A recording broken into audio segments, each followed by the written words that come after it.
মোহাম্মদ আলী সরদার।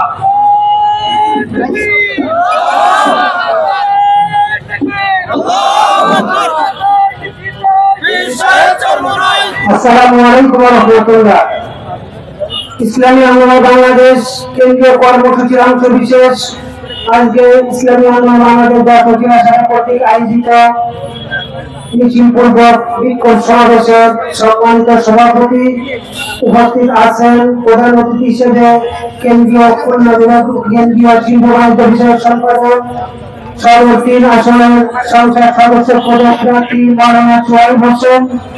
আর উপস্থিত আছেন ইসলামী আন্দোলন বাংলাদেশ জেলা শাখার দায়িত্বশীল, থানা শাখা সহযোগী সংগঠনের দায়িত্বশীল সাংবাদিক বন্ধুগণ, আইন শৃঙ্খলায় নিয়োজিত প্রশাসনের কর্মকর্তা কর্মচারীবৃন্দ এবং দেশপ্রেমিক তৌহিদি জনতা সকলকে জানাই ইসলামী আন্দোলনের পক্ষ থেকে আন্তরিক শুভেচ্ছা অভিনন্দন। প্রিয় উপস্থিতি, আপনারা জানেন আমরা এখানে উপস্থিত হয়েছে কেন্দ্র ঘোষিত 5 দফা দাবি আদায়ের লক্ষ্যে। এই 5 দফা দাবি আপনারা ইতিপূর্বে শুনেছেন।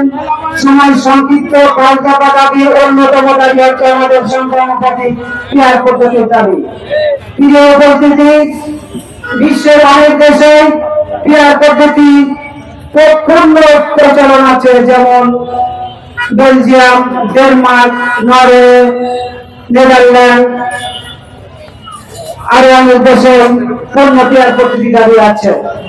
প্রিয় উপস্থিতি, আমরা যারা রাজনীতি করি আমাদের প্রত্যেকের স্লোগান যে আমরা ভোটের অধিকার প্রতিষ্ঠা করব এবং জনগণের মৌলিক অধিকার প্রতিষ্ঠা করব। কিন্তু আজকে স্বাধীনতা পরবর্তী এই 56 বছরে আমরা এই জনগণের সাথে আমরা মিল দেখতে পাই নাই। আমরা ভোটের অধিকার দেখতে পাই নাই, জনগণের মৌলিক অধিকার প্রতিষ্ঠিত হয়েছে এটা আমরা দেখতে পাই নাই। প্রিয় উপস্থিতি, এর পরিত্রাণ একমাত্র পিয়ার পদ্ধতিতে সমাধান। তার আমি একটা উদাহরণ দিতে চাই। প্রিয় উপস্থিতি, ধরুন যশোর সদর 3 আসনে 1 লক্ষ ভোট কাস্ট হয়েছে সংসদ নির্বাচনে।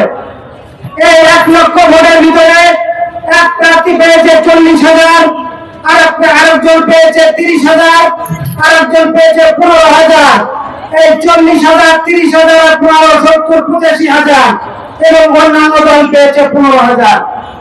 এবার আসুন 40,000 মানে প্রচলিত যে পদ্ধতি, এই পদ্ধতিতে 40,000 যে ভোট পেয়েছে উনি সংসদ নির্বাচিত হয়েছেন এবং সংসদ নির্বাচিত হয়ে উনি সংসদে প্রতিনিধিত্ব করবেন। তাহলে কত পার্সেন্ট ভোটের সংসদ প্রতিনিধিত্ব করবেন? 40%। আর 60% ভোটের যারা ভোট দিয়েছে তাদের মূল্যায়ন হলো না, তাদের প্রতিনিধি সংসদে গেল না। শুধু তাই নয়, দেখেন এই যে 40% ভোটের প্রতিনিধিত্ব সংসদে, যে এই আসলে যত প্রকার অনুদান, যত প্রকার বরাদ্দ সবকিছু ওই এমপির মাধ্যমে আসে। তাহলে দেখা যায় বিধবা ভাতার কার্ড, বয়স্ক ভাতার কার্ড, নাগরিক সকল অধিকার আসে কিন্তু ওই এমপির উপরে। ওই এমপি কিন্তু তাকে যারা ভোট দিয়েছে 40%, ওই 40% এর উপরে এটা কিন্তু বরাদ্দ হয়। বাকি 60% মানুষ এই অধিকার থেকে বঞ্চিত হয়। প্রিয় উপস্থিতি, পিয়ার পদ্ধতি যদি সংসদ গঠন হয় তাহলে যিনি 40% ভোট পেয়েছেন উনি 40% কোটা পাবে, অর্থাৎ বিধবা ভাতা বা অন্যান্য সুবিধা 40% পাবেন। যিনি 30% পেয়েছেন 29% পেয়ে যাবেন।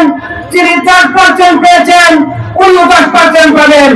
যারা অন্যান্য যারা 15% পেয়েছেন তারা 15% পাবেন। অতএব যখন এই সদর আসনে এসে এটা যখন ভাগ হবে, এই বিধবা ভাতার কার্ড, বয়স্ক কার্ড বা অন্যান্য যেগুলো সুযোগ সুবিধা নাগরিকের, এটা কিন্তু 100% জনগণের কাছে পৌঁছে যাবে এই পিয়ার পদ্ধতি যদি সামনে নির্বাচিত সরকার গঠিত হয়।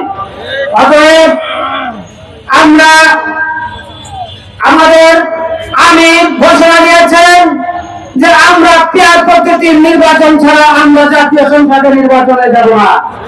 জনগণের নাগরিক অধিকার এবং মৌলিক অধিকার প্রতিষ্ঠার লক্ষ্যে আগামী সংসদ নির্বাচনে পেয়ার পদ্ধতির দাবিতে সকলকে রাজপথে সক্রিয় থাকার অনুরোধ আহ্বান জানিয়ে আমি আমার সংক্ষিপ্ত বক্তব্য এখানে শেষ করছি। আসসালামু আলাইকুম ওয়া রাহমাতুল্লাহ। ইসলামী আন্দোলন বাংলাদেশ জিন্দাবাদ। পীর সাহেব চরমনাই জিন্দাবাদ।